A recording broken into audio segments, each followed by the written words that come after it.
Y should we love North Korea? North Korea जाना जाता है उसके स्ट्रिक्ट, क्रूअल और इनह्यूमन रजीम के लिए। वहाँ पर ह्यूमन राइट्स और धर्म जैसी कोई चीज़ नहीं होती। वहाँ पर लोगों का सिर्फ एक धर्म होता है और वो है अपने लीडर्स को प्रीच करने का। और ये रिजल्ट है लॉन्ग टर्म ब्रेन वॉशिंग और प्रोपेगेंडा का। और जब इससे भी बात ना बने तो टॉर्चर का।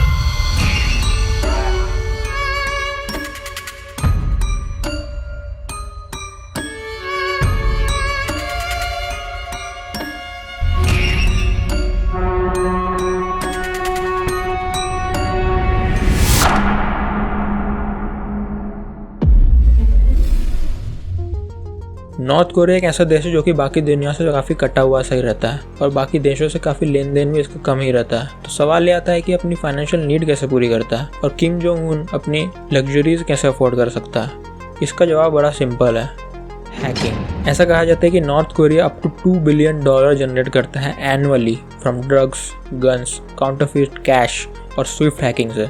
स्विफ्ट हैकिंग यानी सिंपली कहूँ तो इंटरनेशनल बैंक्स को हैक करना। इसके अलावा नॉर्थ कोरिया सेल करता है अपने ही लोगों को as slave labours European countries को, जैसे कि जर्मनी, इटली, माल्टा, पोलैंड। इन लोगों से हफ्ते में 6 दिन 12-12 घंटे काम कराया जाता है। हालांकि इनको पे किया जाता है बट इसका 90% जो रेवेन्यू है वो नॉर्थ कोरिया वापस चला जाता है। उनको सिर्फ 10% मिलता है। एक एस्टिमेट के हिसाब से नॉर्थ कोरिया स्लेव लेबर के काम से अप टू $1.2 बिलियन से लेकर $2.3 बिलियन तक जनरेट करता है। हर कंट्री में हर क्राइम के लिए एक पनिशमेंट होती है, सजा होती है। सेम नॉर्थ कोरिया में भी है।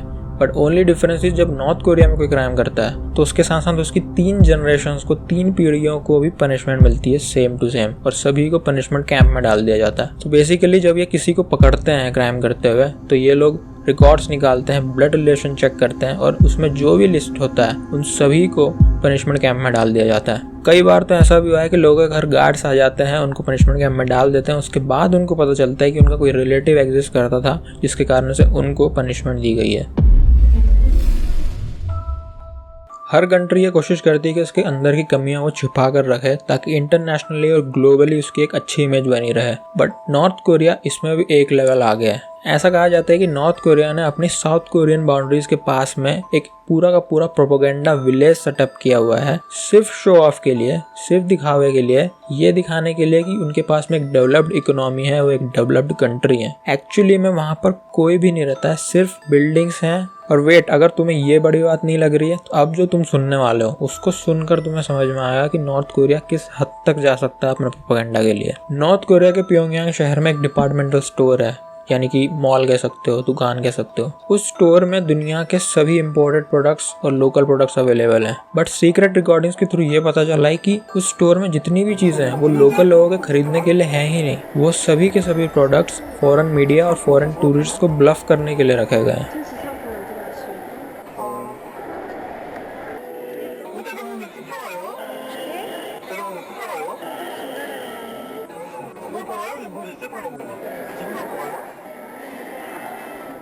नॉर्थ कोरिया अपना प्रोपेगेंडा इतनी एग्रेसिवली फैलाता है कि वहाँ के लोग तो ये तक बिलीव करते हैं कि नॉर्थ कोरिया के जो लीडर है किम जोंग उन वो एक गॉड है। और वो लोग ये भी मानते हैं कि किम जोंग उन जब 3 साल का था तभी से वो ड्राइव करना सीख गया था। लाइक नेक्स्ट लेवल भाई।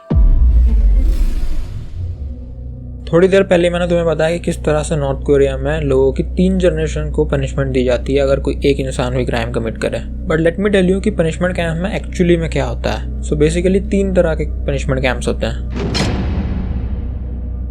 लेबर कैंप में बेसिकली उन लोगों को भेजा जाता है जिन्होंने कुछ माइनर क्राइम्स कमिट करे होते हैं। एंड ऑब्वियसली ये माइनर नॉर्थ कोरिया के हिसाब से डिसाइड होता है। लेबर कैंप की जो ड्यूरेशन होती है वो 6 महीने से 2 साल तक के बीच में कुछ हो सकती है। अगर कोई एक ऐसा इंसान है जो कि नॉर्थ कोरिया की कम्युनिस्ट पार्टी का मेंबर है और उसे लेबर कैंप में डाल दिया जाए तो अभी भी वो उसकी मेंबरशिप लूज नहीं करता है। और जितने भी लोगों को लेबर कैंप में डाला जाता है उनको स्टिल ह्यूमन कंसिडर करा जाता है। ना थोड़ा कंफ्यूजिंग होगा कि ये मैं क्या बोल रहा हूँ, बट स्टे विथ मी, थोड़ी देर में तुमको समझ में आ जाएगा। लेबर कैंप में जाने की सिर्फ एक अच्छी ये बात है कि लोगों की होप्स नहीं टूटती है और वहाँ से निकलना पॉसिबल होता है कि उनकी सज़ा ख़त्म हो जाएगी और फिर उन्हें वापस छोड़ दिया जाएगा।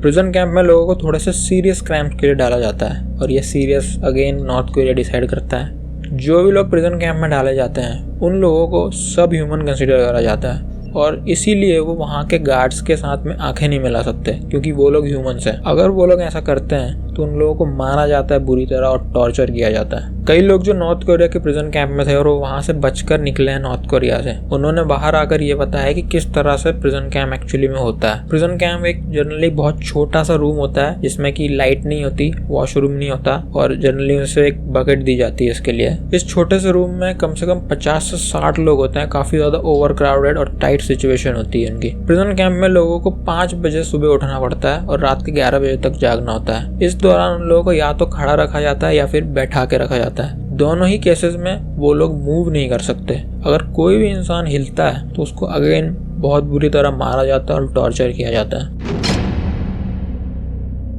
Concentration camp basically prison camp और लेबर कैंप का भी वर्स्ट हिस्सा है। कंसंट्रेशन कैंप्स में ऐसे लोगों को डाला जाता है जिन्होंने हैवी क्राइम्स कमिट करे होते हैं। हैवी क्राइम्स कौन से हो सकते हैं? जैसे कि पॉलिटिकल क्राइम्स, लीडर के अगेंस्ट जाना, किसी भी धर्म को वॉरशिप करना, इसके लिए उनको कंसंट्रेशन कैंप में डाला जाता है। फॉर एग्जाम्पल, अगर नॉर्थ कोरिया में किसी के घर में आग लग जाए तो जनरली सभी के घर में एक लीडर का पोर्ट्रेट लगा होता है। अगर उस पोर्ट्रेट को कोई भी नुकसान होता है तो उन सभी को कंसंट्रेशन कैंप्स में डाल दिया जाता है। इन कैंप्स में लोगों को इतना कम खाना दिया जाता है कि वो लोग कुछ भी खाने को रेडी हो जाते हैं सर्वाइव करने के लिए, जैसे कि रैट्स, कॉकरोचेस, बग्स, इंसेक्ट, जो उनको मिलता है वो हर चीज खाने रेडी हो जाता है। इवन एनिमल वेस्ट तक वो खाते हैं सर्वाइव करने के लिए। ये नौबत आ जाती है उनकी।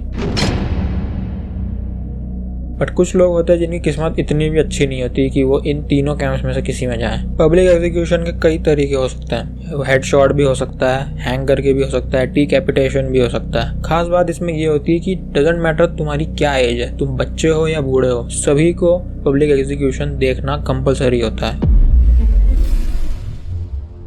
नॉर्थ कोरिया में डेफिनेटली लाइफ बहुत डिफिकल्ट है, बट कुछ सिलेक्टेड फीमेल्स ऐसी भी हैं जिनकी लाइफ बहुत ज़्यादा इजी और लग्जरियस है। उनको कई तरह के गिफ्ट दिए जाते हैं और इतना पैसा दिया जाता है कि अपनी लाइफ वो बहुत ही कंफर्टेबली निकाल सकते हैं। बट ये जो कंफर्ट है वो एक बहुत बड़ी कॉस्ट पर आता है, बहुत बड़ी कॉस्ट पर। इन लोगों का नाम है pleasure squad. Pleasure squad basically एक ग्रुप ऑफ गर्ल्स है जिनका मेन काम होता है वहाँ के डियर लीडर की प्लेजर और एंटरटेनमेंट का ध्यान रखना। बट पास के कुछ सालों में इस स्क्वाड की मेंबर रही कुछ फीमेल्स ने जब नॉर्थ कोरिया का एस्केप किया, फिर उन्होंने ये सीक्रेट्स रिवील करे बाकी वर्ल्ड को और बताया कि ऐसी भी कोई चीज एग्जिस्ट करती है और किस तरह से कितने स्ट्रिक्ट रूल्स होते हैं प्लेजर स्क्वाड में सिलेक्ट होने के लिए। जैसे कि हाइट जो है वो लीडर की हाइट से ज्यादा नहीं होनी चाहिए लड़कियों की, स्किन पर स्कार्स और ब्लेमिशेस नहीं होने चाहिए, वॉइस काफी सॉफ्ट और फेमिनाइन होनी चाहिए, अपने पेरेंट्स से या फैमिली से कोई कांटेक्ट नहीं रख सकते, एंड सिलेक्टेड लड़कियों के अपनी फिंगर के ब्लड से एक प्लेज लिखनी होती है ये प्रूव करने के लिए कि वो कितने लॉयल हैं अपने लीडर के लिए।